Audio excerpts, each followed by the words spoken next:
So there we are. We have just removed all the plant pots from our Smart Garden 9 from Click and Grow, and now it's time to give it a proper clean.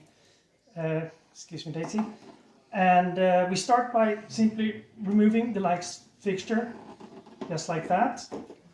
Put it to the side, and for your viewing pleasure, as you can see, I've already loosened the lid here of the container.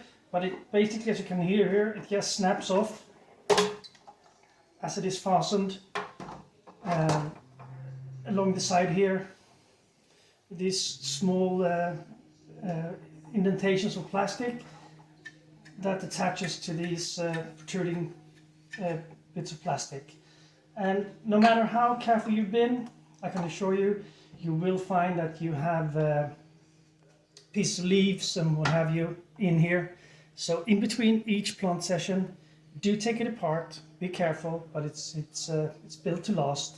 So do take it apart, give it a proper clean before you insert new plant pots.